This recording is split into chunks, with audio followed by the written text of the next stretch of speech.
Nah, sila-sila dalam Pancasila itu mengandung filsafat kehidupan berbangsa dan bernegara. Mental, spiritual, moral bangsa, dan aspek duniawi bangsa Indonesia. Saya ingin sampaikan mengenai filsafat ini. Mengenai filsafat ini. Ada pokok bahasa nanti mengenai filsafat Pancasila. Jadi Pancasila itu sebagai jiwa bangsa yang fundamental, tidak akan mengalami kedaluarsa secara ideologi. Kedaluarsa itu ya. Oke. Jadi apa itu filsafat? Nah, ini. Jadi filsafat Pancasila, filsafat itu ya kecintaan. Kecintaan, cinta pada kearifan, pada kebijaksanaan, pada kebenaran. Apa itu artinya? Artinya kita itu diajak berpihak pada kebenaran dalam segala hal berdasarkan nilai-nilai Pancasila. Nah, kalau kita bicara filsafat, pada dasarnya yang kita pelajari dalam filsafat Pancasila atau filsafat secara umum itu ada 3 poin, 3 dasar. Yaitu dari sisi ontologi, epistemologi, dan aksiologi. Itu 3 dasar pokok filsafat. Nanti tugas itu akan ke sana juga. Namun di sisi lain filsafat itu sebetulnya punya cabang yang lebih banyak dari itu. Misalnya dari segi antropologi, estetika, etika, logika, kosmologi, metafisika, metodologi. Itu cabang-cabang filsafat. Tapi pada kesempatan ini kita akan mempelajari bersama-sama, jadi mahasiswa dengan saya sebagai dosen, itu dari sisi ontologi, epistemologi, dan aksiologi.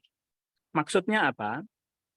Maksudnya segala peristiwa dari sisi ontologi itu sesuatu yang ada. Jadi sesuatu yang kita itu mempelajari keberadaan sesuatu. Ruang kita hidup, alam semesta, alam raya, itu sesuatu yang ada. Nah, kita pelajari secara ilmu pengetahuan segala sesuatu yang ada itu. Maka muncul beberapa ilmu pengetahuan yang membahas tentang jagat raya, tentang alam semesta. Kalau kita belajar ekonomi, belajar hukum, dan sebagainya. Sesuatu yang ada itu apa? Kalau kita menulis sebuah karya, katakan artikel, jurnal, penelitian, skripsi, kalau S2 itu tesis, kalau S3 itu disertasi. Apa sesuatu yang ada? Sesuatu yang ada itu tentu di situ ada masalah. Nah, sesuatu yang ada itu masalah kita tangkap itu. Masalahnya apa? Masalah itu sesuatu yang antara harapan dan kenyataan berbeda. Jadi gap antara dasolen dan desain, antara harapan dan kenyataan itu berbeda. Itu kita tangkap. Penelitian nanti kalau mahasiswa sudah sampai semester berapa, 7 atau berapa, sudah mulai menyusun proposal untuk skripsi dan sebagainya, bisa menangkap masalahnya itu harus ditangkap dulu. Nah, kemudian ketika sudah menangkap masalah, tergantung itu penelitiannya kuantitatif atau kualitatif, tentu berbeda berangkatnya. Kalau kuantitatif itu berangkatnya deduktif, kalau kualitatif itu lebih dari induktif. Jadi berbeda cara menangkap masalah itu.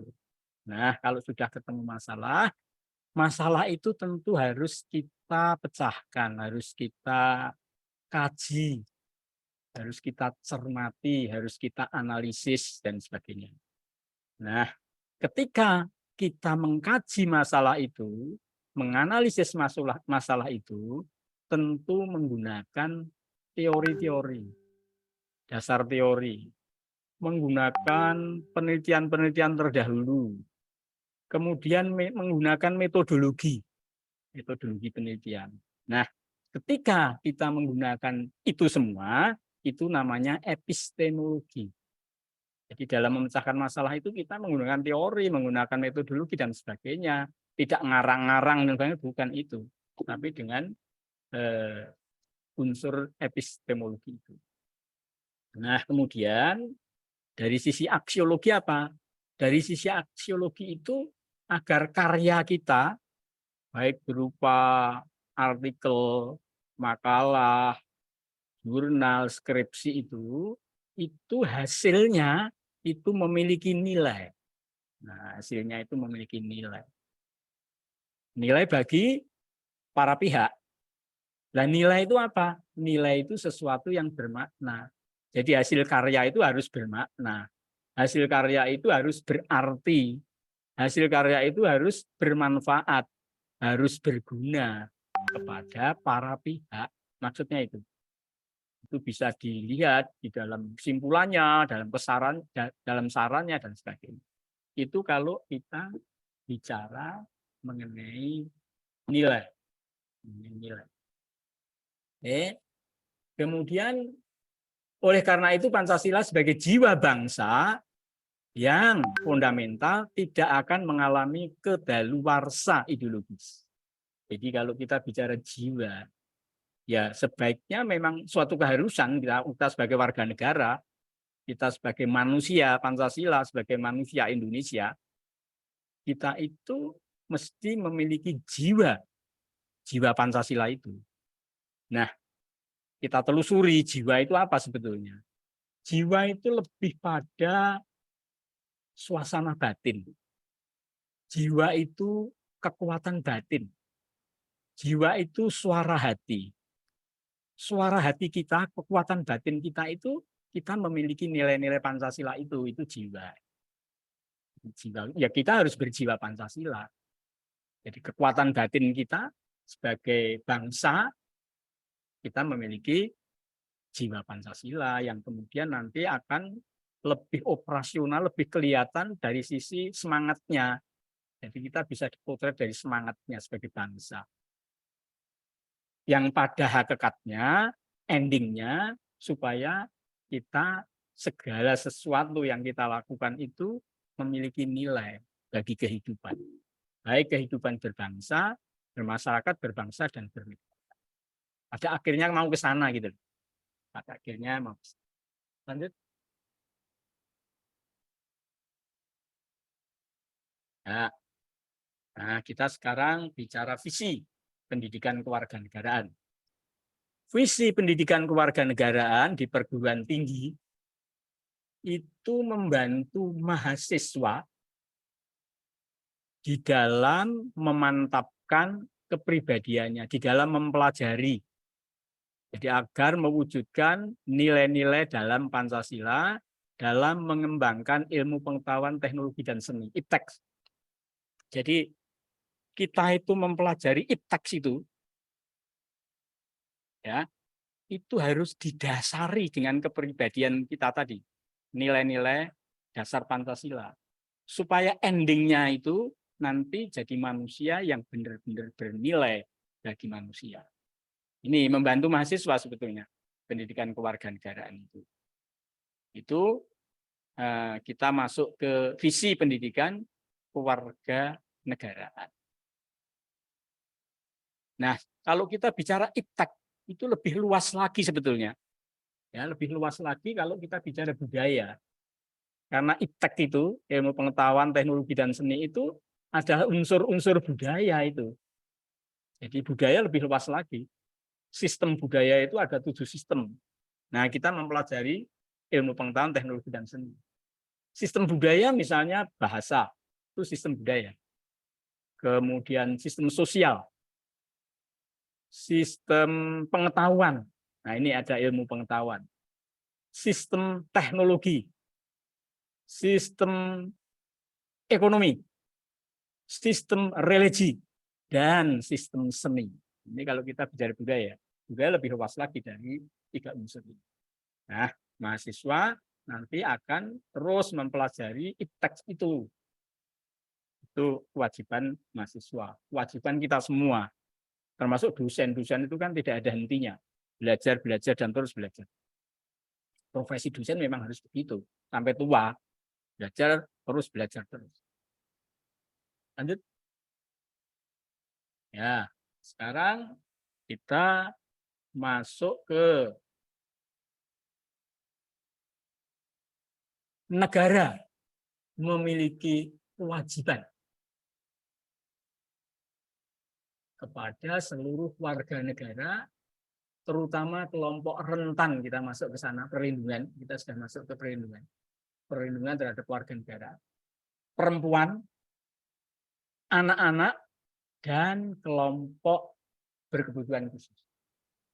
Nah, kita ke sana nanti lebih pada perempuan ini tema saya itu. Nah, perlindungan terhadap warga negara salah satunya adalah perlindungan atas hak bebas dari ancaman dan kekerasan sebagai hak konstitusional.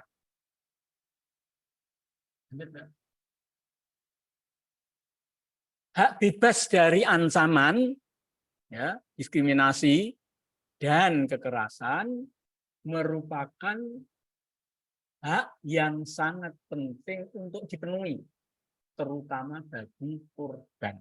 Nanti kita akan lihat tidak sekedar program sebetulnya, apa itu dampaknya itu, tapi lebih masif lagi, lebih luas lagi.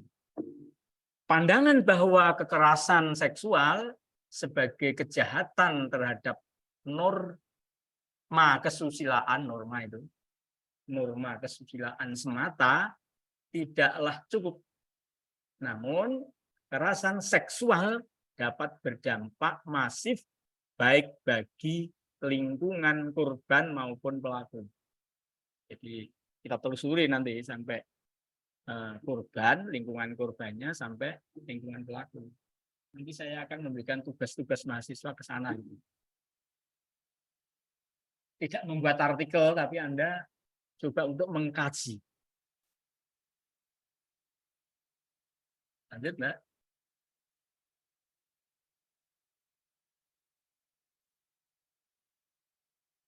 Nah, dampak kekerasan seksual bagi korban dapat mengalami trauma psikologis.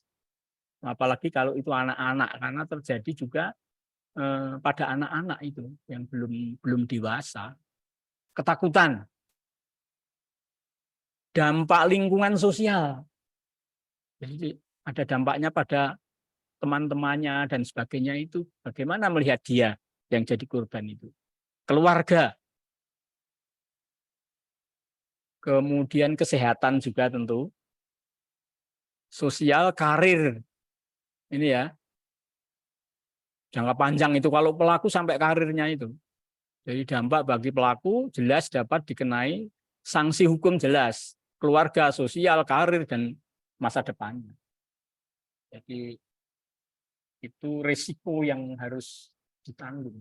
Ternyata dua pihak sama-sama berisiko. Oke, lanjut. Nah, Komisi Nasional Anti Kekerasan terhadap Perempuan, Komnas Perempuan itu ya, itu mencatat jumlah perempuan yang menjadi korban kekerasan setiap tahunnya relatif meningkat ternyata. Ora saya apik ning malah saya meningkat. Faktanya seperti itu. Kekerasan yang terjadi meliputi kekerasan fisik, psikis, dan kekerasan seksual. Lanjut. Ya. Ya. Komnas Perempuan juga mencatat bahwa kekerasan seksual merupakan kekerasan yang paling banyak terjadi. Nah, ini kekerasan seksual banyak terjadi pada dewasa ini, pada saat sekarang ini. Komnas Anti Kekerasan terhadap Perempuan melaporkan kasus kekerasan seksual terhadap perempuan dalam ranah personal mencapai 2.363 kasus pada tahun 2021. 2.363 kasus pada tahun 2021. Itu di Indonesia. Itu di Indonesia. Lanjut, Mbak.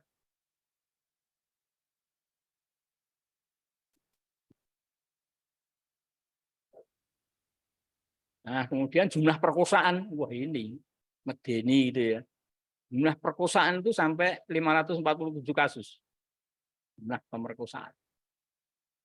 Selanjutnya ada kasus incest. Itu apa ya? Kasus yang ini terjadi pelecehan, perkosaan dan sebagainya itu ada keterkaitan apa ya? Darah gitu loh, saudara gitu loh, family gitu. Itu sampai 433 kasus. Hubungan seksual antara orang-orang yang mempunyai hubungan darah.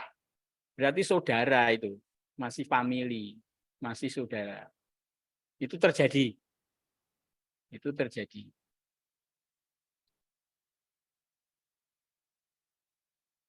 Nilai-nilai Pancasila itu memiliki makna.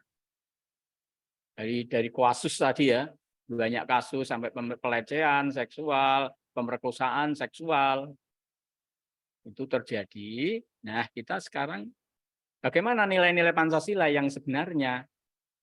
Nah, nilai-nilai Pancasila itu memiliki makna, memiliki arti dalam merespon norma. Ini seperti etika itu ya. Etika. Etika itu ya etika Pancasila maksudnya. Dalam konteks Pancasila itu memiliki arti dalam merespon norma. Baik itu norma moral, norma sopan santun, norma kesusilaan, dan norma hukum. Tetap dipegang teguh bagi bangsa Indonesia dalam hidup bermasyarakat, berbangsa, dan bernegara. Itu jadi etika Pancasila, nilai-nilai Pancasila tetap dipegang teguh. Karena kita, apalagi mahasiswa yang masih muda, masih belajar, tadi kita itu akan mengarahkan bahwa orang itu berpihak pada kebenaran. Berpihak pada kebenaran dengan Pancasila itu. Berpegang pada nilai-nilai luhur Pancasila itu dalam hidup kita. Hidup bermasyarakat, berbangsa, dan bernegara itu. Lanjut ya. Nah, nilai-nilai Pancasila seyogianya selalu digunakan dalam mewujudkan tujuan nasional yang tertuang dalam pembukaan Undang-Undang Dasar 45 dalam berbagai konteks itu. Ya, baik itu pendidikan, baik dalam konteks politik, hukum, sosial, dan sebagainya. Itu kita harus melihat dalam kerangka bagaimana kita bisa mewujudkan tujuan nasional itu. Nah, ada 4 tujuan nasional yang kita tidak boleh melupakan dan mewujudkan itu. Berpolitik itu kan ini sebetulnya. Tujuan politik itu untuk mewujudkan ini dalam arti yang luas gitu loh. Dalam arti yang luas. Mencerdaskan kehidupan bangsa, mewujudkan kesejahteraan umum, melindungi segenap bangsa dan seluruh tumpah darah Indonesia. Kita pada hari ini bicara itu, melindungi segenap bangsa. Ikut melaksanakan ketertiban dunia. Oke, lanjut Mbak. Nah, sekarang masuk ke tugas. Masuk ke tugas. Ini tugas yang saya berikan kepada mahasiswa yang mengikuti kuliah Pancasila, terutama yang mahasiswa yang dosennya saya. Karena dosennya ini kan tidak hanya saya, beberapa dosen. Yang lain menyesuaikan aja silahkan, bebas-bebas saja. Untuk mahasiswa saya beri tugas ini. Saya tidak bicara panjang lebar, tapi mahasiswa supaya benar-benar melaksanakan itu. Saya tidak minta buat makalah, tidak. Makalah teori tidak, saya tidak seperti itu. Tapi mencari contoh konkret. Coba mahasiswa mencari contoh konkret satu kasus kekerasan seksual yang marak terjadi. Tadi datanya kan kasus seksual paling menonjol. Yang terjadi di Indonesia saja sepanjang 3 tahun terakhir. Berdasarkan temuan tersebut, nah ini, berdasarkan temuan tersebut, jadi Anda cari saja, silahkan, kejadian pokoknya 3 tahun terakhir. Di Indonesia, di lingkungan ini. Banyak terjadi itu. Ya browsing aja nanti. Nanti kan ketemu banyak kasus ternyata. Nah, tugasnya sekarang buatlah kajian secara kelompok aja. Karena di kelas-kelas saya sudah punya kelompok. Jadi secara kelompok saja, tidak individual. Karena supaya ada kerjasama. Kita itu supaya melatih mahasiswa itu memiliki tugas itu melaksanakan dengan kerjasama yang baik. Jangan sampai terjadi misalnya satu kelompok isinya 7, yang buat hanya 2 orang tok, yang 5 nunut, ya jangan sampai terjadi seperti itu. Jadi koordinator kelompoknya harus bertanggung jawab, semua kerja. Diskusikanlah dampak dari sisi korban, pelaku, masyarakat, dan penegakan hukum. Nah, itu buat kajian itu. Dari sisi korban, pelaku, masyarakat, dan penegakan hukum. Tadi sudah saya sampaikan, korban itu dampaknya sangat luas, masif. Termasuk ke familinya, orang tuanya, kemudian lingkungannya, dan sebagainya. Pelaku juga ternyata ada kena sanksi hukum, jelas pelaku. Tapi juga keluarganya. Kalau itu sudah punya istri, betapa malunya istri itu. Kalau sudah punya anak, betapa malunya anaknya. Gitu loh. Itu dampaknya. Oke, kemudian pada masyarakat jelas. Terus pada penegakan hukum. Nah ini, supaya dikaji juga penegakan hukum itu pada prinsipnya begini. Penegakan hukum itu bisa kita lihat dari 3 unsur. Yang pertama, dari sisi materi hukum. Materi hukum itu aturan perundangannya. Jadi kita melihat, mengkaji dari sisi aturan perundangan dan perbuatan melawan hukum itu. Yang dikatakan adil itu ya sesuai antara perbuatan melawan hukum dengan materi hukumnya, pasal-pasalnya, aturan perundangan, sampai pada keyakinan hakim. Kalau memutuskan perkara kan harus ada keyakinan hakim. Itu adil. Itu keadilan secara hukum seperti itu. Kemudian yang kedua aparat hukumnya. Aparat hukumnya itu bisa dari kepolisian, kejaksaan, pengadilan, itu ya aparat hukum. Kemudian yang ketiga dari sisi budaya hukum. Nah, Anda lihat budaya hukum. Aturan perundangannya misalnya sudah sesuai dengan keinginan masyarakatnya atau belum, budaya hukumnya gitu loh. Budaya, kalau saya cerita budaya kan tadi 7 sistem itu. Tapi ini budaya hukumnya dari sisi hukum. Tuh. Kemudian yang kedua, formatnya sekarang. Format kajian secara filosofis. Tadi sudah saya sampaikan filosofinya, jadi filsafat Pancasila. Melalui kajian ontologi, epistemologi, dan aksiologi. Itu formatnya, format kajian itu. Jadi kasus tadi.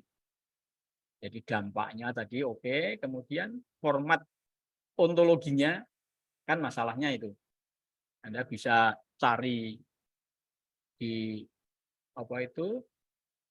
kejadian-kejadian yang ada kan banyak berita juga. Berita yang benar maksudnya, bukan berita yang hoax. Kemudian dari sisi epistemologinya, dasar-dasar teori untuk mengkaji itu, metodologinya, sampai pada nilainya. Itu cukup berat itu mahasiswa S1 semester 1. Wong itu mahasiswa S3 aja diajarin kok. Ditugasi mencari artikel, jurnal, dan sebagainya, kemudian dikaji dari sisi filsafat. Karya ilmiah itu. Yang namanya disertasi itu kan juga bisa dikaji dari sisi ontologi, epistemologi, aksiologi yang pada ambil S3 itu kan tentu bicara tentang itu kajiannya. Oke. Kemudian yang ketiga, hasil kajian diupload di Sunan. Sunan aja ya, paling lambat pada pertemuan ke-6 sudah diupload. Oke. Kemudian referensinya. Referensi, Mbak, lanjut. Nah, referensinya itu buku pokoknya.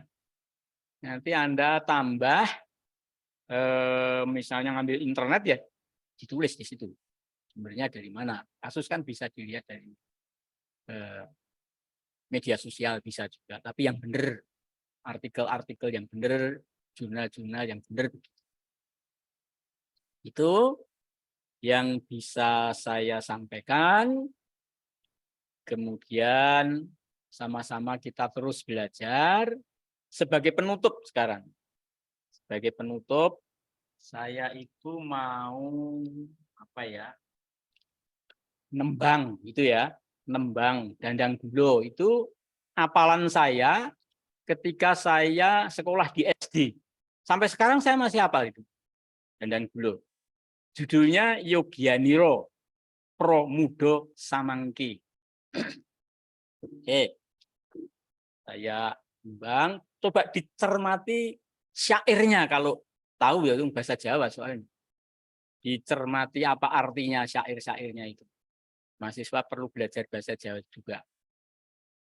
Budaya dalam konteks bahasa termasuk bahasa Jawa. Bahasa Jawa itu ada kromo inggilnya itu. Bahasa kromo inggil itu punya nilai estetika dalam filsafat itu. Sopan gitu ya. Oke, saya mulai aja. Bentar Pak Mulyanto ya. Saya nembang Dandang Gulo dulu. Yogianiro Promudo Samangke Gegulango tindak kang utama lire utama mangkene susilo tindak tanduk jujur jejak tatak ratite limpat samubarang karya iku kaki estinen kang patitis. Kalimat kata terakhir ini yang perlu. Dasar ponco silo. Itu hafalan saya dari guru saya SD, masih hafal saya. Sekian, kalau ada kekurangan saya mohon maaf yang sebesar-besarnya. Sekian, wassalamualaikum warahmatullahi wabarakatuh. Saya serahkan pada Pak Moderator. Silakan.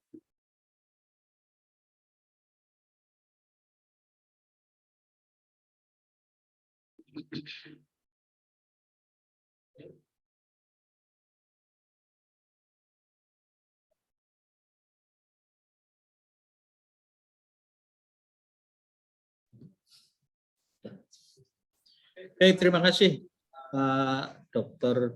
Andes Agus Sunarno Handoyo, SHSPD MM.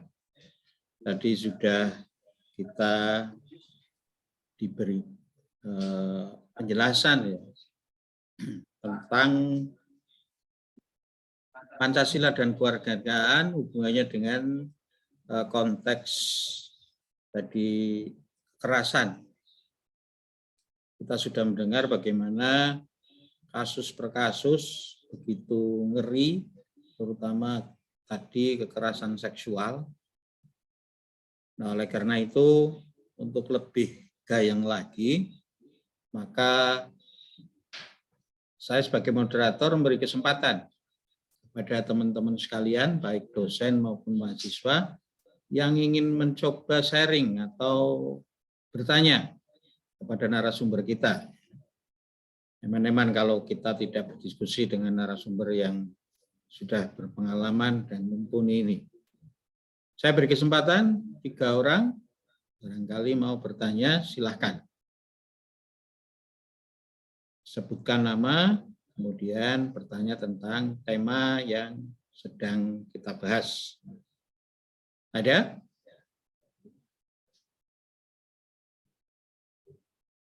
Dari teman-teman mahasiswa?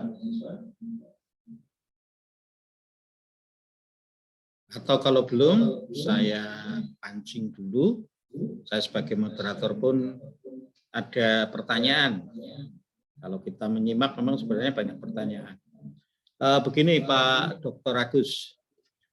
Jadi kalau tadi saya lihat penjelasan-penjelasan dan gambaran yang sudah disampaikan, saya jadi bertanya ini.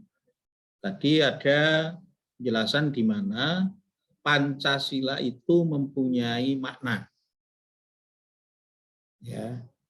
Dan makna tersebut ya bisa diaplikasikan dalam norma kesopanan, ya kan, norma yang lainnya.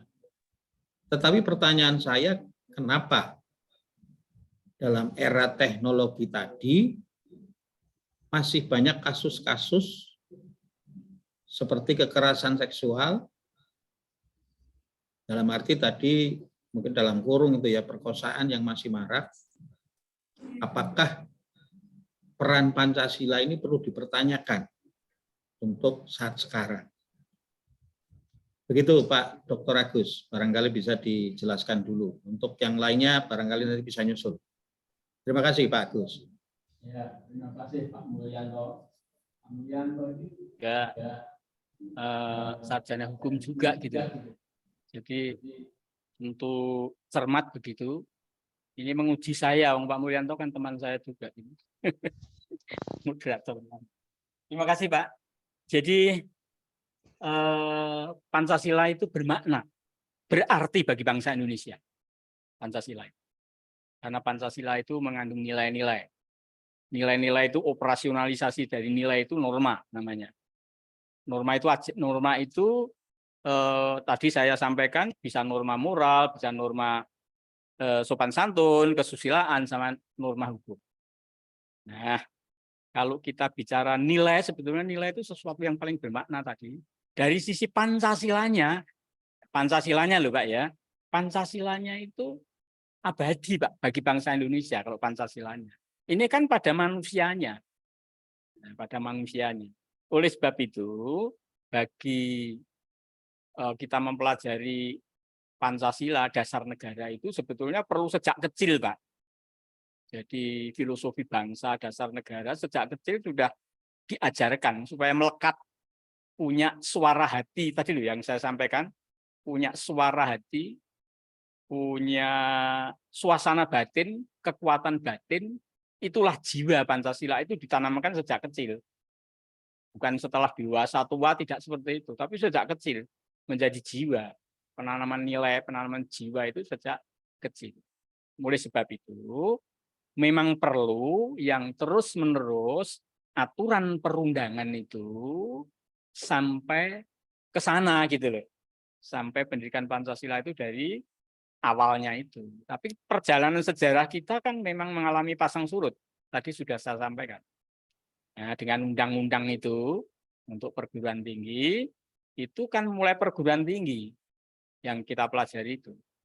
Jadi ada agama, ada Pancasila, ada kewarganegaraan, ada bahasa Indonesia, itu wajib ditegaskan seperti sekarang. Itu perjalanan sejarah Pak Mulyanto yang terjadi. Jadi saya tidak hanya melihat dari sisi aturan perundangan itu, tapi pendidikan. Pendidikan dari bawah. Yang namanya konsep pendidikan kan itu. Konsep pendidikan itu kita punya jiwa ingin belajar. Jadi jiwa kita, suara hati kita itu pengen belajar terus. Kemudian setelah belajar, itu bisa mengembangkan diri. Mengembangkan diri sesuai dengan nilai-nilai Pancasila tadi. Oleh sebab itu Pancasila memang mendasari setiap kita kuliah dan sebagainya itu di sana ada nilai-nilai Pancasila. Karena untuk mencapai kesejahteraan bangsa itu. Jadi itu bukan Pancasilanya, Pak. Ya, bukan Pancasilanya, tetapi manusia-manusianya ini yang mengalami perubahan-perubahan. Itulah fakta yang ada, Pak Mulyanto. Sekian, Pak Mulyanto. Terima kasih.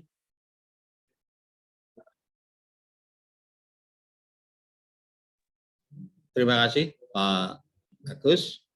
Tapi mungkin bisa ditambah sedikit Pak. Kalau kesimpulannya tadi Pancasilanya itu abadi. Pancasilanya memang sudah ada rohnya sejak dulu. Tadi faktornya adalah manusianya.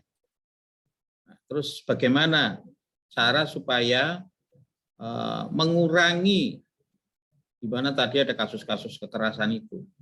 Karena tadi faktornya manusianya. Kira-kira untuk manusianya itu harus bagaimana? Itu tambahan sedikit Pak Agus. Ini apa itu nguyak terus gitu ya Pak Mulyanto. Nah, tadi sudah saya sampaikan sebetulnya.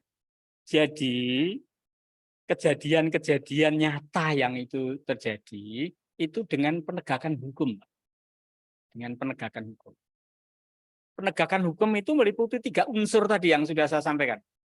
Unsur pertama materi hukum. Aturan perundangannya itu merambah kemana-mana. Dan memang sudah seperti itu loh sebetulnya. Tergantung unsur yang lain. Jadi kalau kita bicara norma tadi ya, norma moral, norma sopan santun, norma susila, norma hukum. Sanksi norma moral kalau dilanggar kan bisa kena sanksi hukum juga sekarang itu. Jelas. Karena moral itu kan ajaran. Ajaran itu bisa dari ajaran yang sifatnya teologis dari Tuhan, bisa juga ajaran budaya, ajaran itu. Nah, ini bisa kena sanksi hukum juga, pelanggaran terhadap itu. Menghina agama lain dan sebagainya kan sudah terjadi itu, kena sanksi hukum. Kemudian sanksi kesopanan. Kesopan santun itu kalau saya diajarkan guru saya SD dulu, SMP dulu, ketika melanggar sanksi sopan santun, hukumnya apa itu? Itu apa sanksinya? Sanksinya dikucilkan, gitu masih hafal saya. Dikucilkan masyarakat, bukan ngapal kayak itu Pak. Dikucilkan masyarakat. Tapi sekarang tidak seperti itu lagi, berkembang. Bisa kena jeratan hukum kan sekarang. Orang tempo hari saya ngajar apa ya di Fakultas Ekonomi itu. Ngajar manajemen pemasaran itu. Saya bilang ada posisi strategis itu pada posisi dok. Coba kalau orang bicara, kalau saya bicara dok nggak apa-apa. Tapi coba itu diterjemahkan dalam bahasa Jawa, bahasa Indonesia. Dok itu apa? Anjing, Pak. Nah, kalau dalam bahasa Jawa, nah itu ya. Coba dalam bahasa Jawa bicara yang banter, itu jadi miso-miso. Nah, miso-miso itu bisa kena jeratan hukum. Jadi bahasa itu memang unsur bahasa itu budaya juga ya. Pakai bahasa yang baik dan benar itu yang berbudaya. Itu. Jadi kemudian yang kedua aparatnya Pak Mulyanto, aparat hukum itu mulai dari kepolisian, jaksaan, hakim dan sebagainya semuanya dalam konteks kejujuran memang seperti itu. Jadi tergantung faktanya kan juga ada para pihak itu yang masuk penjara juga kan kenyataannya seperti itu. Itu fakta. Jadi antara yang seharusnya dan senyatanya tidak mesti sejalan. Kemudian yang ketiga adalah budaya hukum, Pak. Budaya hukum itu datang dari masyarakatnya. Jadi kalau kita bicara supaya mengurangi ya pakai penegakan hukum itu. Penegakan. Kita lihat aja nanti kasusnya seperti Sambo itu nanti penegakan hukumnya gimana. Kasusnya sepak bola Malang itu kita lihat aja, kita cermati aja. Itu penegakan hukum. Sehingga kita bisa berjalan sesuai dengan nilai-nilai, sesuai dengan aturan mainnya kan begitu. Saya kira itu Pak Mulyanto.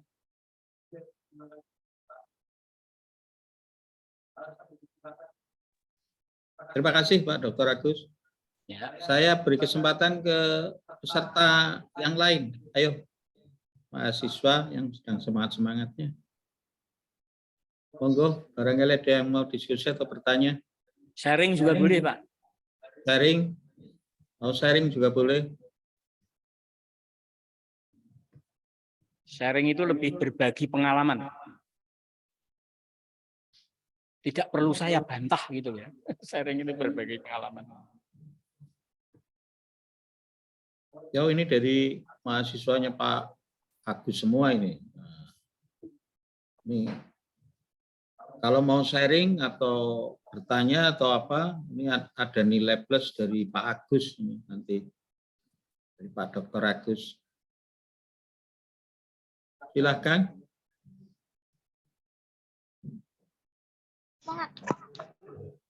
Ya. Ya, silakan. Suaranya nggak bisa masuk. Permisi Pak, saya izin bertanya. Ya. Itu untuk pembagian kelompok itu, setiap kelompok berapa orang ya?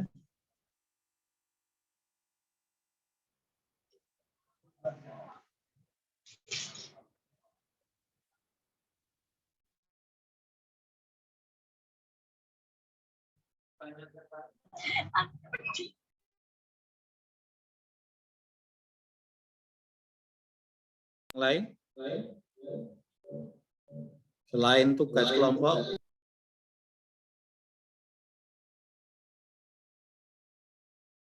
seksual. Ya, ada lagi.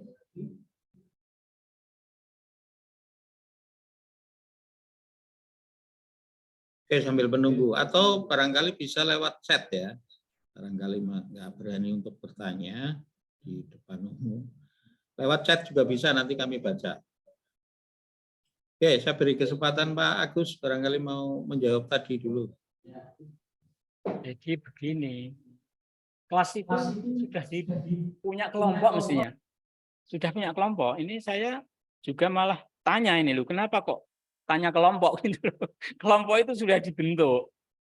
Jadi setiap kelas saya itu ya, itu ada grupnya, kemudian ada kelompoknya sudah dibagi. Ya, sudah lama itu awal semester, awal kuliah itu sudah mulai pembagian itu.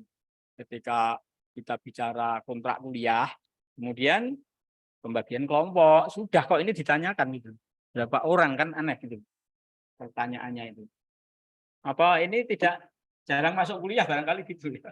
Jadi nggak tahu gitu. Jadi kelompoknya sudah ada. Setiap kelas itu sudah ada kelompoknya, ada koordinat. Ya pakai itu, kan pakai yang lain. Ini sudah ada. Kecuali kalau ini dari fakultas yang bukan saya pengajarnya, beda. Itu saya persilahkan bebas-bebas saja lah, itu tergantung dosen. Tidak mengikat. Ini yang mahasiswa saya. Oke, terima kasih, Pak.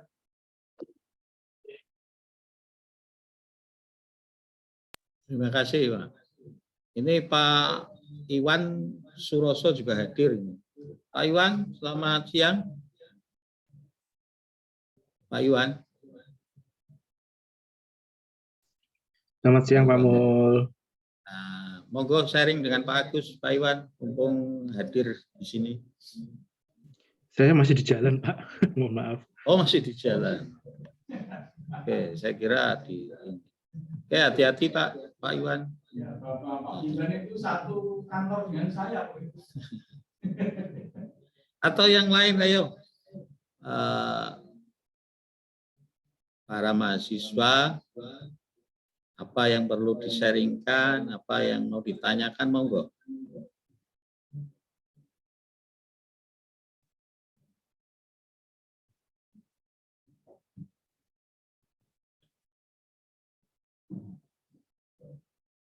Coba saya panggil ya, barangkali ada yang. Mbak Vika Riyadatus Solihah. Mbak Vika, dengar suara saya?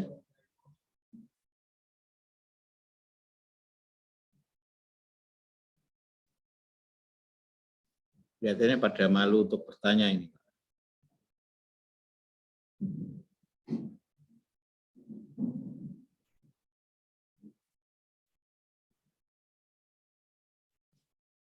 Saya itu pernah bicara di depan anak-anak SMA tentang apa itu perjuangan bangsa. Itu tugas dari Kesbanglinmas di beberapa sekolah gitu. Itu anak SMA itu saya belum mandek bicaranya itu sudah ngacung. Mau tanya itu anak SMA.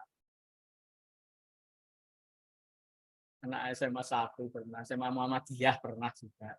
Aktif sekali anak. Nah ini mahasiswa saya minta jangan kalah dengan anak saya. Mahasiswa UMK.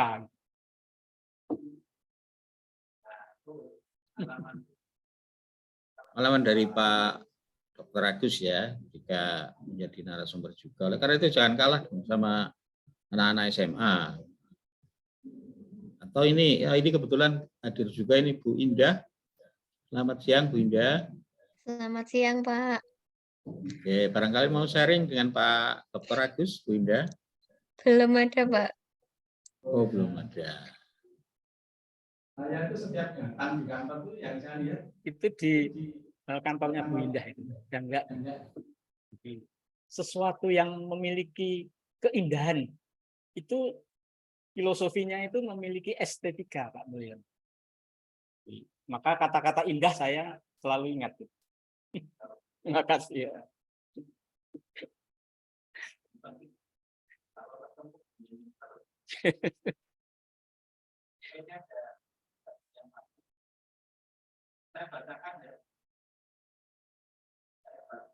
Pak Dr. Agus, ini ada chat yang masuk pertanyaan.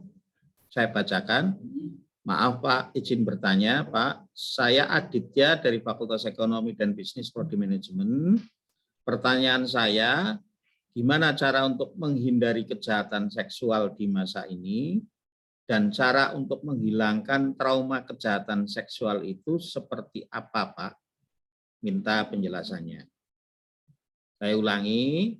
Jadi kesimpulannya bagaimana cara untuk menghindari kejahatan seksual di masa ini dan cara menghilangkan trauma kejahatan tersebut. Begitu Pak Dr. Agus. Pertanyaan yang bagus itu Pak Mulyan. Aditya ya. Cowok ini ya. Tanya malah tahu cowok itu ya.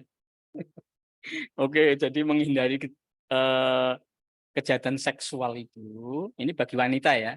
Bagi wanita itu selalu waspada dimanapun, waspada dan berhati-hati. Jadi karena itu bisa kejadian di gang sempit pada gang gelap ya, sempit malam hari bisa terjadi kan itu. Kejadian-kejadian pelecehan itu bisa terjadi. Coba Anda bedakan antara pelecehan dan pemerkosaan ya, nanti pasti ngerti itu ya. Merasa tak ceritakan di sini gitu.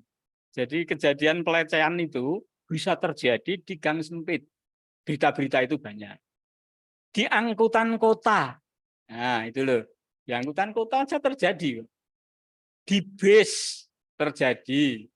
Di kereta api terjadi. Di pesawat terbang terjadi. Di kapal terjadi. Dimanapun. Nah, itu namanya pelecehan. Pelecehan seksual. Kalau cerita kita itu data itu bolehin nanti ada. Oleh sebab itu, ya perlu kita waspada. Memang itu modalnya. Waspada, istilah waspada itu bagaimana Anda bisa menyesuaikan diri, gitu loh. Menyesuaikan diri. Kalau berpakaian misalnya, pakaian yang rapi, pakaian yang tidak seronok. Kalau sekarang pakai pakaian muslimah itu kan rapi. Ya kan, itu kan rapi, bagus. Jadi tidak mengundang cowok yang macam-macam gitu loh, cowok yang gratil itu tidak mengundang itu gitu loh. Jadi perlu berhati-hati dimanapun. Kita tidak terduga. Kalau pulang kuliah malam itu ya, pulang kuliah malam, kalau pulang ya bareng-bareng. Siapa tahu ada yang ngincar kita itu nggak tahu. Ada yang ngincar, kejadian-kejadian itu tak terduga. Oleh sebab itu senjatanya hanya waspada. Kalau bisa ya bareng-bareng, jangan sendirian. Terutama wanita itu ya, jangan sendirian di tempat sepi. Hati-hati itu. Untuk kita bagaimana cara supaya terhindar dari itu. Nah kemudian kalau kenal orang cowok ya hati-hati, cewek itu ya. Orang melihat ganteng terus tertarik bicara macam-macam ya. Kita nggak kenal ya harus berhati-hati, harus waspada. Memang seperti itu. Kan dalam kuliah itu saya sudah banyak cerita loh, pengalaman-pengalaman saya. Itu pada waktu bimbing KKN misalnya dulu, kejadian-kejadian piye terjadi hal-hal seperti itu, gimana kan banyak saya cerita itu. Di masyarakat juga. Kemudian, nah ini, bagaimana ini supaya kita itu bisa sembuh dari apa itu ya, dari akibat dampak psikologisnya. Nah, kalau melihat itu, saya bukan ahlinya ya. Saya tidak memiliki kompetensi untuk itu. Kalau memang pernah mengalami kejadian seperti itu, kemudian ada ketakutan-ketakutan dan sebagainya. Ketakutan itu, apalagi itu anak-anak yang masih belum usia dewasa ya, banyak terjadi kan itu. Itu kan terjadi ketakutan secara psikologis dalam jangka panjang kan itu. Nah, itu perlu kepada ahlinya. Jadi ahli psikologi perlu ke sana memang, perlu konsultasi ke sana, perlu pendampingan itu.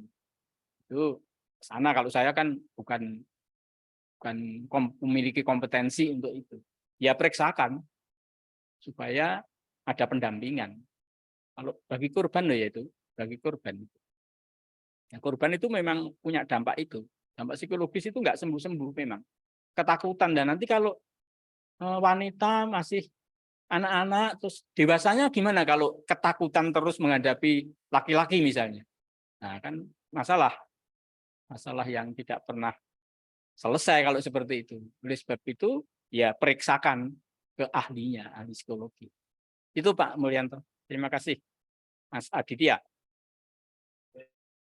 Oke, terima kasih Pak Dr. Agus. Begitu Mas Aditya ya jawabannya, dan memang ada yang bukan ranahnya dari Pak Dr. Agus ya. Jadi mungkin tidak bisa menjelaskan secara gamblang tadi. Nah, ini ada lagi Pak Dr. Agus, ada 2 chat lagi ini. Ini saya jadikan satu saja. Jadi yang pertama ini dari Mbak Ika Setianingrum. Ya, Ika Setianingrum ya. Maaf Pak, izin bertanya. Saya Ika dari Prodi Akuntansi. Faktor-faktor apa saja yang mempengaruhi kekerasan seksual saat ini? Yang saat ini terjadi? Untuk pencegahannya bagaimana agar mengurangi terjadi kekerasan seksual tersebut? Saya kira ini mungkin hampir sama yang Mas Aditya tadi. Tapi ditambahi faktor-faktor apa saja yang mempengaruhinya. Kemudian ini saya sambung dengan Mbak Ika, sama ya, sama-sama Mbak Ika, cuma belakangnya beda. Mbak Ika Amalia Putri. Ini pertanyaannya, apabila perempuan mengalami pelecehan, terus korban melawan atau membela diri dari pelaku, dan tidak sengaja membunuh atau melukai pelaku, apakah kita sebagai korban mendapat sanksi hukum? Begitu Pak Dr. Agus. Ya. Terima kasih. Yang pertama, Ika Setianingrum gitu ya, dari akuntansi. Faktor-faktor yang mempengaruhi tadi ya, kejadian-kejadian seksual. Jadi gini, yang namanya manusia, gitu ya, ada pengaruh internal, ada pengaruh eksternal. Ini yang perlu kita jaga. Pengaruh internal itu muncul dalam diri sendiri. Ya, dalam diri sendiri. Orang remaja itu masa-masanya akil balik, itu secara internal memang muncul hal-hal seperti itu. Nafsu seksual dan sebagainya itu ada. Itu masih muda memang seperti itu. Itu bisa mendorong suatu perbuatan-perbuatan yang tidak susila, melawan kesusilaan tadi, moral apa itu, norma kesusilaan tadi. Bisa terjadi seperti itu. Itu internal. Bisa ambil pemikiran saya seperti itu. Jadi individunya internal. Kemudian faktor eksternal. Faktor eksternal itu kalau sekarang itu tak terbendung. Faktor eksternal. Ya. Anda melihat YouTube saja, anak kecil saja bisa melihat YouTube. Itu kan juga adegan-adegan yang kurang cocok untuk anak kecil sebetulnya. Nah, itu salah satu contoh. Kemudian film-film porno. Itu eksternal.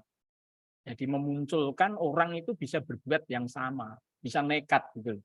Kalau sudah nekat itu masih muda, nafsunya besar secara internal, pengaruh eksternalnya juga luar biasa, tak terbendung, akhirnya bisa berbuat nekat. Itu faktor-faktornya. Pada prinsipnya, pada dasarnya itu.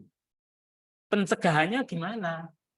Pencegahannya itu bisa lewat pendidikan, bukan agama. Maka agama itu jadi mata kuliah yang harus ditempuh, wajib itu.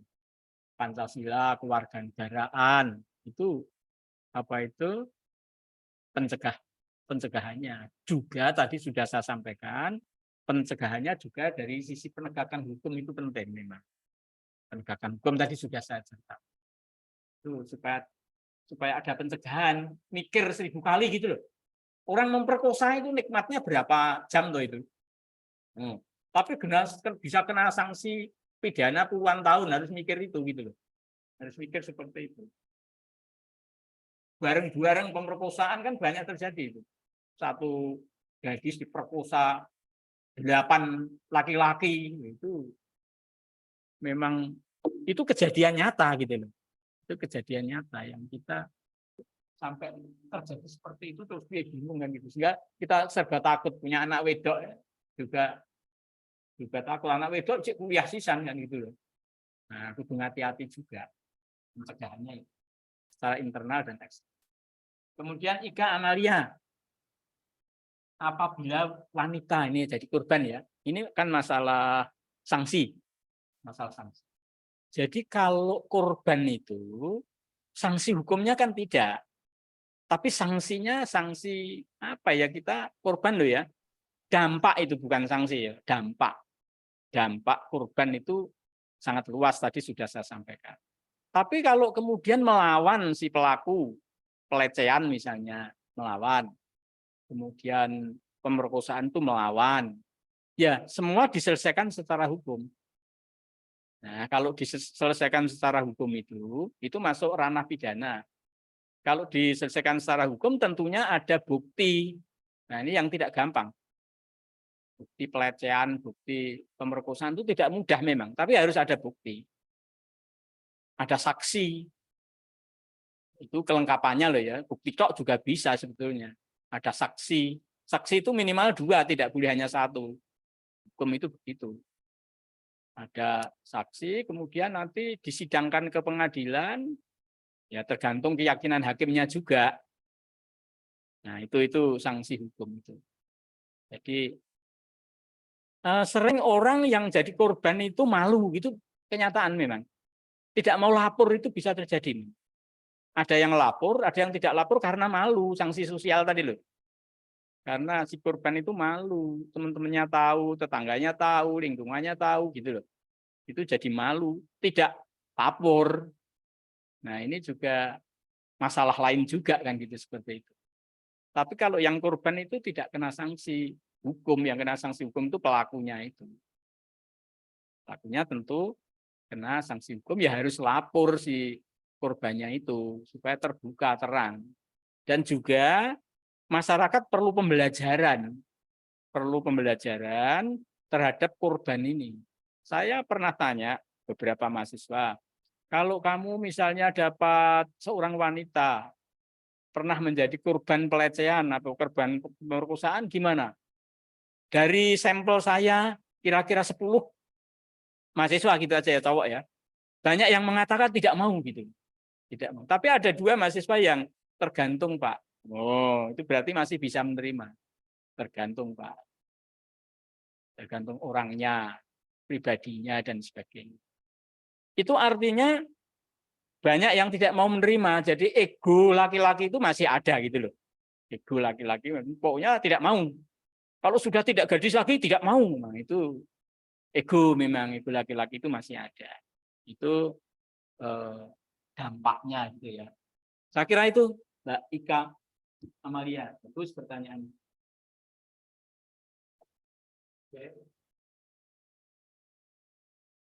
Begitu Mbak Ika, 2 Ika ya tadi ya. Ika sama Ika. Jawaban dari Pak Dr. Agus. Ini masih ada lagi Pak Dr. Agus, ada 3 chat lagi. Dan ini pertanyaannya agak serius ini Pak Dokter. Yang pertama ini dari Mas Didik Soneta. Ini Soneta mungkin masih familiar dengan Rhoma Irama ini, Mas Didik. Ini pertanyaannya, kenapa di negara kita sudah diterapkan norma-norma atau sanksi hukum bagi yang melakukan kekerasan atau pelecehan? Tetapi kok masih banyak oknum-oknum yang melakukan kekerasan? Apakah ini menandakan kurangnya ketegasan hukum di negara ini? Ini pertanyaan dari Mas Didik Soneta. Kemudian yang kedua, Pak Dr. Agus, ini dari Mas Abdul Rosak, Prodi Akuntansi. Ini pertanyaannya, apabila ada laporan tentang kasus pemerkosaan anak di bawah umur, tetapi setelah di BAP bahwa dasar dari perbuatan tersebut adalah suka sama suka.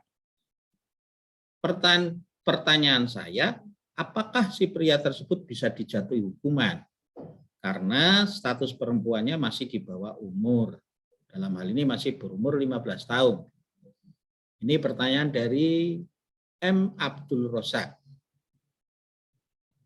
Kemudian yang ketiga, ini pertanyaan dari Mbak, Ibu mungkin ya, Ibu Hanifah SH. Ini sarjana hukum juga ini Pak Dokter. Bu Hanifah SH. SH Pak, nggak tahu ini apa terusannya Solihah apa SH. Maaf Pak, izin bertanya, saya Sofi dari Prodi Manajemen. Dampak kekerasan seksual dari sisi penegak hukum, khususnya untuk aturan perundang-undangan, apakah perubahan undang-undang juga termasuk dari dampak kasus tersebut? Artinya mungkin intinya pertanyaannya, kalau ada perubahan undang-undang, itu apakah dampak dari kasus-kasus kekerasan seksual tadi? Kemudian ini ada bonus tambahan Pak, ini dari Leoni Tito. Ya benar Leoni Tito ya. Itu bagaimana seorang dapat pulih dari pengalaman tersebut? Saya kira ini tadi juga sudah dibahas ya, bagaimana supaya menghilangkan trauma atau pulih seperti sedia kala dari sisi korban. Kemudian ini ada yang nyusul lagi, Mas Galuh atau Mbak Galuh ini, saya izin bertanya, gimana penanganan terhadap korban kasus pelecehan seksual yang belum berani speak up, berarti yang belum berani bicara terhadap orang tua atau publik.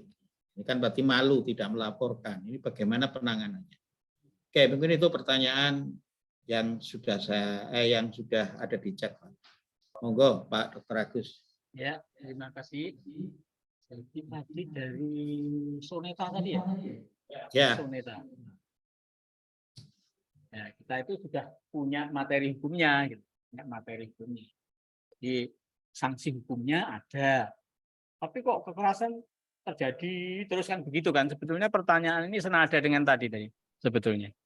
Jadi kalau kita bicara penegakan hukum itu, tadi kan saya katakan aturan perundangannya ada lengkap, aparat hukumnya bersih, budaya masyarakatnya juga mendukung penegakan itu kan begitu. Senada dengan itu semua gitu loh, itu penegakan hukum bisa terjadi. Tapi permasalahan yang ada, yang terjadi antara harapan dan kenyataan kan berbeda, itu fakta. Terus gitu loh. Karena yang namanya sebab-sebab terjadinya pemerkosaan dan sebagainya tadi kan bisa internal, bisa eksternal. Dan eksternalnya semakin luar biasa. Memberondong kita semua. Nah, di sisi lain, penanaman nilai-nilai Pancasila kita memang masih perubahan-perubahan terus gitu. Tadi saya katakan mestinya nilai-nilai itu penanamannya sejak kecil mestinya, bukan setelah dewasa, tapi sejak kecil. Itu Mas Soneta tadi ya. Kemudian ini kasus pemerkosaan ya bukan suka dan suka sama suka. Kalau suka sama suka kan bukan pemerkosaan. Pemerkosaan itu memaksa. Kalau suka sama suka sudah dewasa, itu suka sama suka. Ya, itu sanksi hukumnya ya. Itu paling sanksi tadi, sanksi apa itu kesusilaan tadi. Itu sanksinya sanksi yang sifatnya bukan sanksi hukum suka sama suka. Kurang suka sama suka. Itu. Jadi tapi bisa melanggar kesopanan, bisa melanggar kesusilaan, bisa melanggar moral kan begitu. Jadi kita tidak sekedar sanksi hukumnya itu. Jadi perlu edukasi, kalau itu perlu edukasi terus.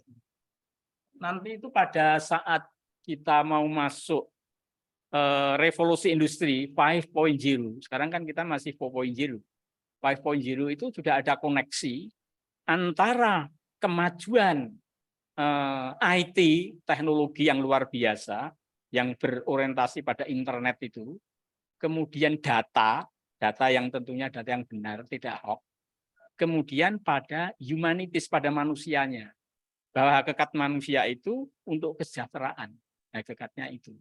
Jadi nanti akan terkoneksi lebih baik nanti pada ketika kita masuk eranya 5.0. Jadi Pancasila di situ akan lebih berfungsi. Harapan kita seperti itu bisa terjadi. Karena untuk kesejahteraan manusia, humanitiesnya tadi. Ada koneksi itu, tidak hanya teknologi. Itu harapan kita. Dan kita nanti ke sana.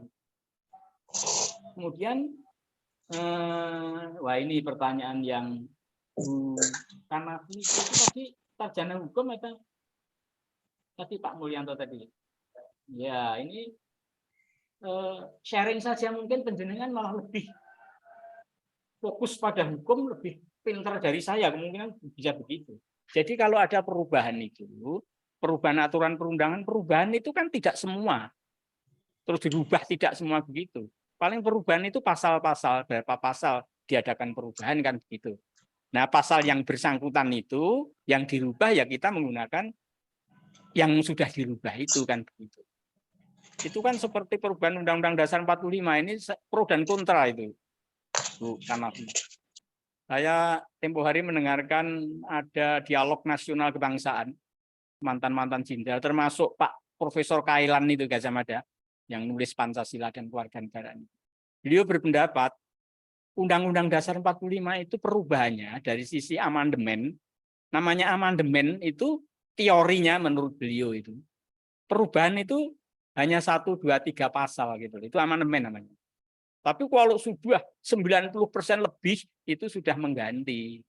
Nah, seperti itu.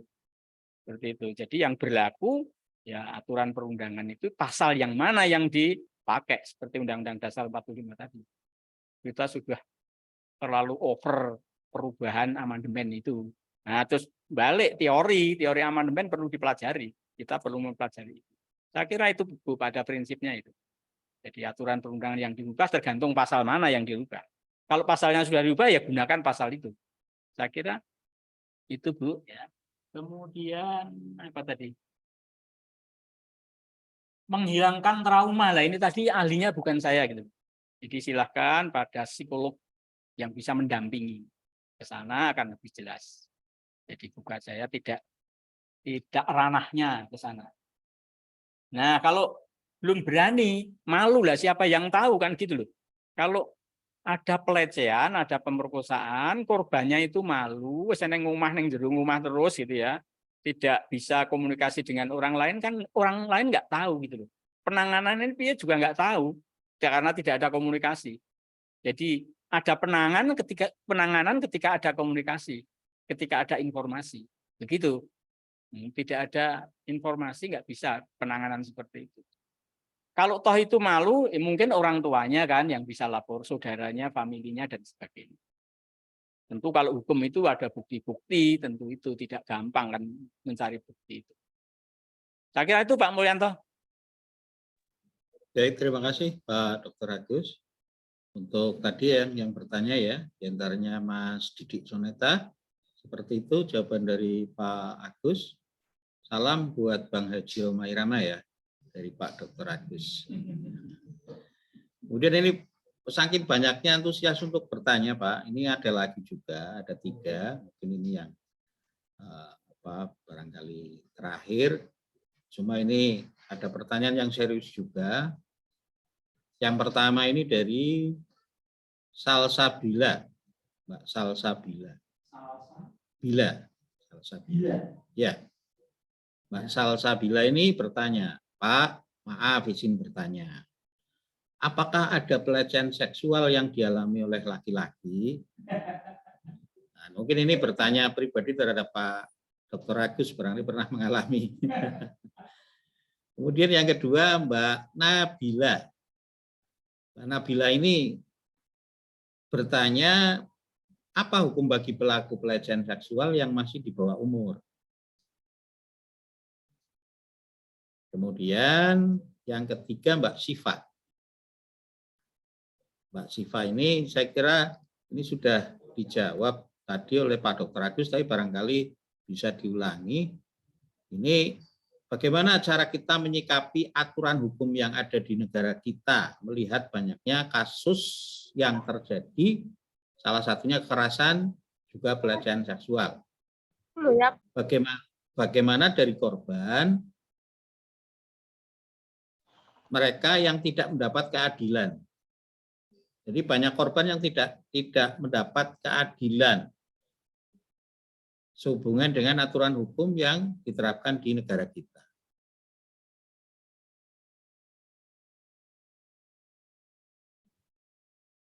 Gitu Pak Agus, jadi ada 3 lagi.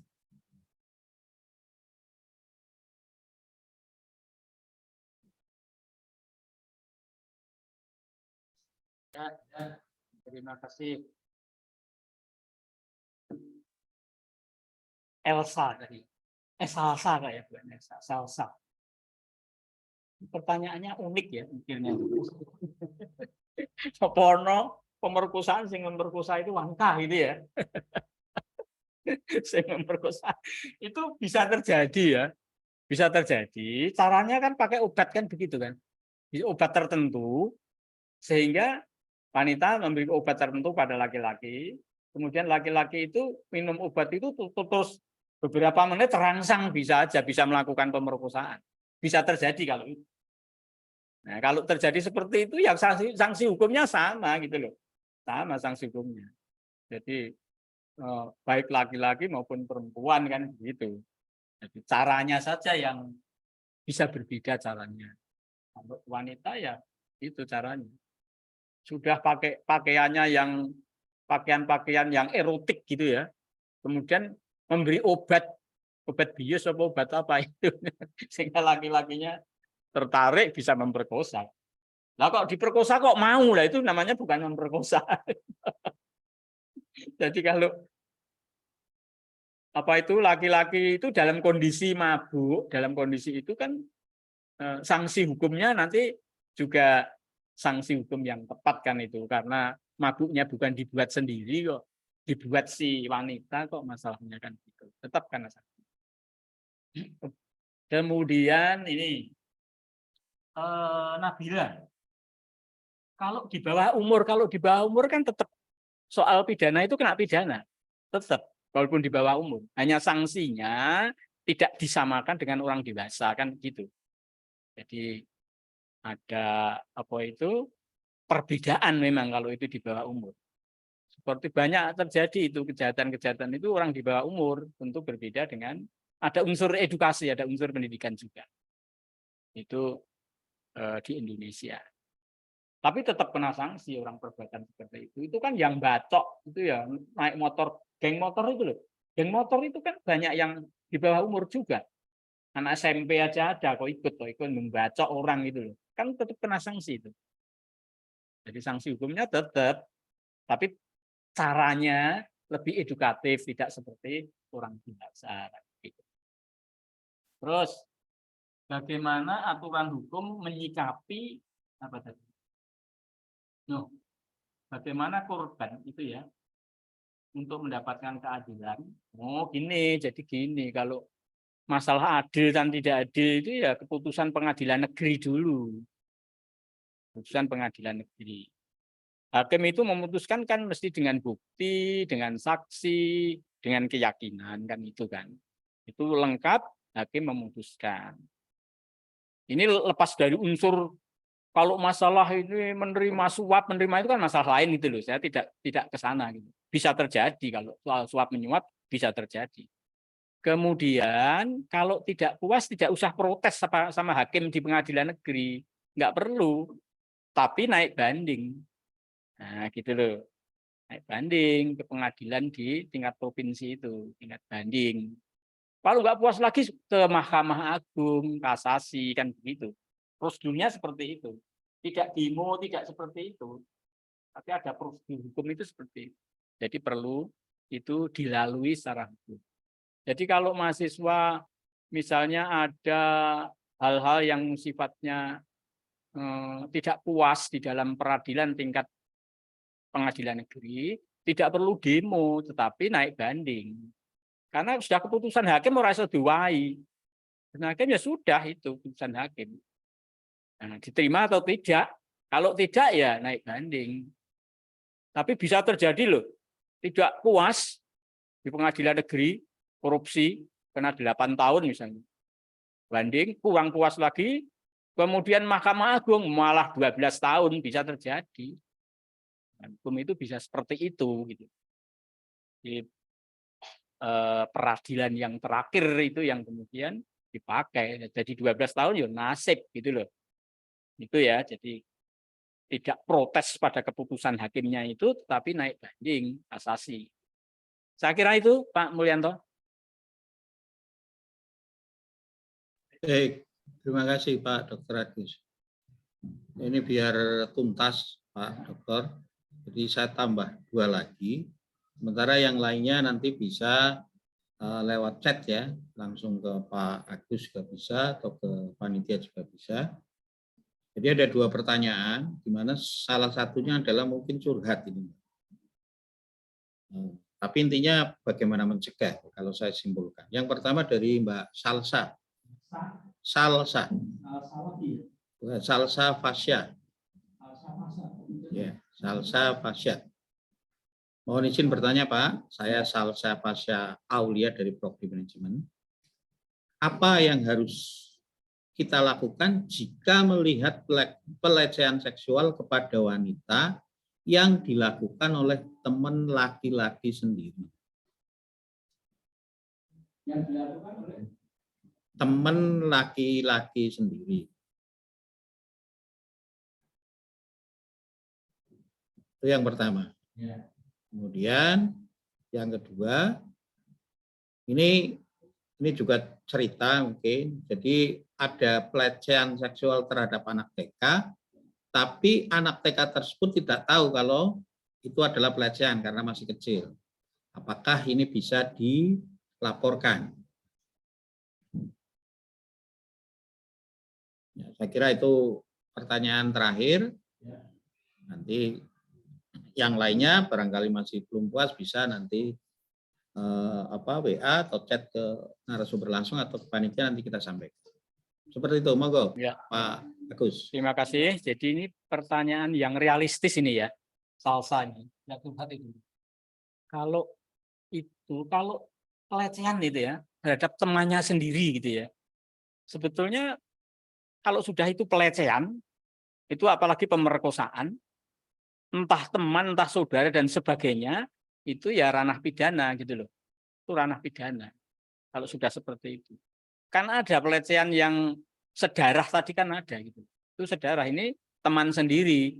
Kalau sudah pelecehan ya itu ranah pidana, nggak bisa apa itu yang satu. Kalau kalau itu teman sendiri itu pelecehan, jelas itu ranah pidana. Mau melaporkan atau tidak kan begitu si wanita itu. Tergantung mau melaporkan atau tidak. Kalau tidak melaporkan ya sudah tidak melaporkan. Nah itu karena itu delik aduan kok itu. Delik aduan itu ya harus dilaporkan. Begitu. Kemudian teman laki-laki sendiri apa pacare ya. Pacera melakukan pelecehan itu kan saya pernah ceritakan di kelas itu.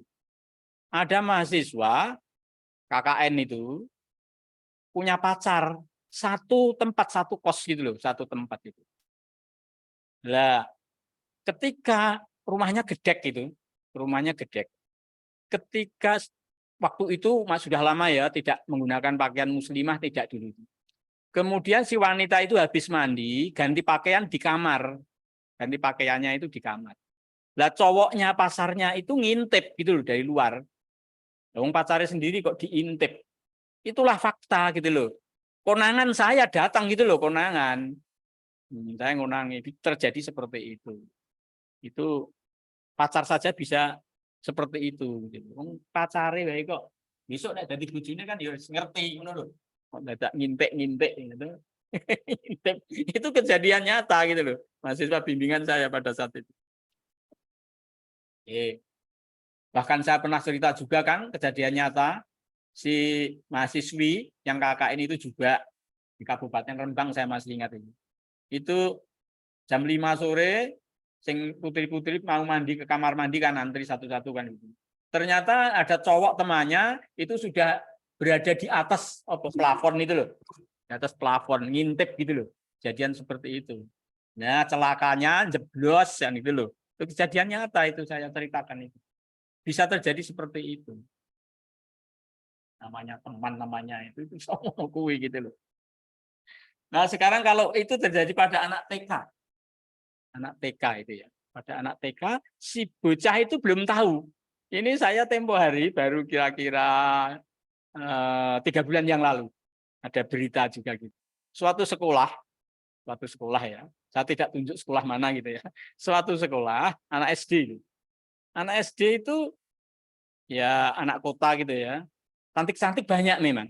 Yang cantik-cantik, nyenengke gitu banyak. Itu ketika sudah pulang sekolah, itu orang tuanya terlambat jemput. Nah, ketika orang terlambat jemput, dimanfaatkan sama satpamnya.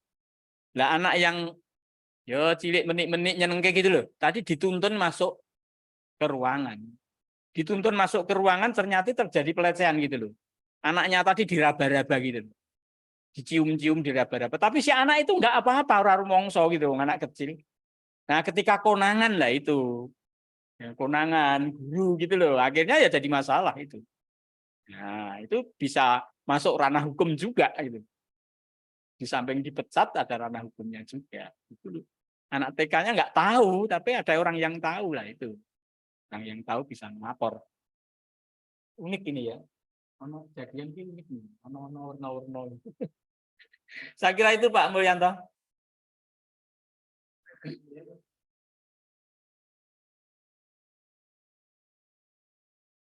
Terima kasih. Terima kasih Pak Dr. Agus. Jadi ada beberapa pertanyaan yang tadi sudah dijawab oleh Pak Dr. Agus. Mudah-mudahan jawaban, kemudian pencerahan-pencerahan yang sudah dikemukakan oleh narasumber ya bisa memuaskan yang bertanya. Tapi kalaupun belum, nanti bisa sharing lewat darat gitu ya. Kalau ini kan lewat online dan mungkin bisa ditindaklanjuti untuk kuliah-kuliah umum di masa yang akan datang. Terima kasih kepada semua peserta. Namun mungkin sebelum saya menutup acara ini, saya sebagai moderator mungkin bisa memberi kesimpulan bahwa dengan tema Pancasila dan kewarganegaraan dalam konteks pelindungan atas hak ya bebas dari kekerasan, itu kesimpulannya adalah bahwa kita tetap ya berpedoman kepada Pancasila, karena Pancasila itu sebenarnya sifatnya abadi. Adapun kalau ada terjadi seperti itu adalah faktor manusianya. Ya. Kemudian yang kedua, kesimpulannya kita dalam melakukan apapun ya, harus berhati-hati. Segala kegiatan yang mengandung ranah hukum, kita harus selalu berhati-hati. Itu mungkin kesimpulan yang bisa saya sampaikan sebagai moderator. Untuk itu terima kasih kepada semua pihak, peserta dan sebagainya.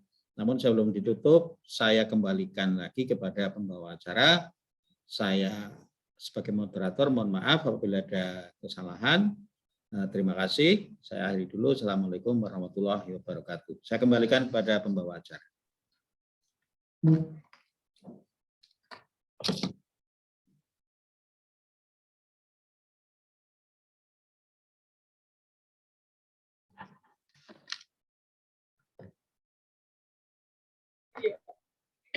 Saya sampaikan terima kasih kepada Pak Dr. Andes Agus Sunarno Handoyo, SPDMM, yang telah memberikan ilmunya. Dan kami sampaikan terima kasih pula kepada Bapak Dr. Mulyanto, MSc, Berikut rangkaian dari acara dari kuliah umum pagi hari ini. Untuk selanjutnya, seksi dokumentasi diminta untuk semua peserta menyalakan kamera.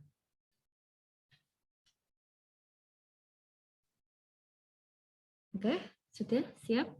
Kita mulai ya. 1, 2, 3. Oke, kita mulai lagi. Kita mulai lagi untuk dokumentasi. Boleh mengaktifkan kamera semuanya? Oke, 1, 2, 3. Oke, sudah semuanya. Kami sampaikan terima kasih kepada para peserta dan narasumber untuk acara hari ini, kuliah umum pagi hari ini. Dan untuk presensi akan kami bagikan dan akan kami tutup pukul 1. Silakan untuk mengisinya. Dan untuk terakhir kalinya, saya Rafiatul Muna dan tim yang bertugas mengucapkan terima kasih dan mohon maaf untuk semua yang sudah terjadi. Dan untuk menutup acara hari ini, kita menyanyikan lagu Bagimu Negeri dan himne UMK. Wassalamualaikum warahmatullahi wabarakatuh.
Demikian kuliah bagi dan BM ini. Kami sampaikan terima kasih. Wassalamualaikum warahmatullahi wabarakatuh. Waalaikumsalam. Waalaikumsalam warahmatullahi wabarakatuh.